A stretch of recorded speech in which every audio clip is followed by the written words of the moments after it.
जय जगन्नाथ। आज आम यही वीडियो रे 10 गोटी जिला एवं सही जिले में थिबा प्रसिद्ध मंदिर डिस्कसन करवा। तो संग मैंने आसतु समय को नष्ट नक आम वीडियो को आरंभ करवा।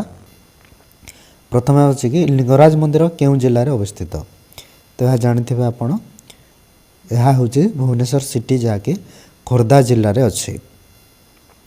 श्री जगन्नाथ मंदिर क्यों जिले में अच्छी समस्ते जानते यह आमर पुरी जिले में अच्छी। कोणार्क सूर्य मंदिर क्यों जिले में अच्छी कोणार्क मंदिर आमर पुरी जिले में अच्छी। समलेश्वरी मंदिर क्यों जिले में अच्छी यह आमर संबलपुर डिस्ट्रिक्ट अच्छे।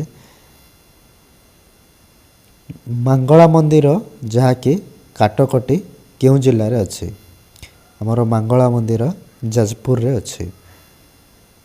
तारिणी मंदिर क्यों जिले में अवस्थित तारिणी मंदिर आमर केन्दुझर रे अच्छी।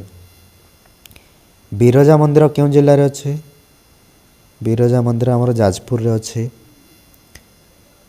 अंतर्जातीय ख्याति प्राप्त तारा तारिणी मंदिर क्यों जिले में अच्छी यह आमर गंजाम रे अच्छी। हरीश्वर मंदिर क्यों जिले में अच्छी हरीश्वर मंदिर आमर बालेश्वर रे अच्छी। चंडिका मंदिर क्यों जिले में अच्छी चंडिका मंदिर आमर भद्रक जिले में अच्छी।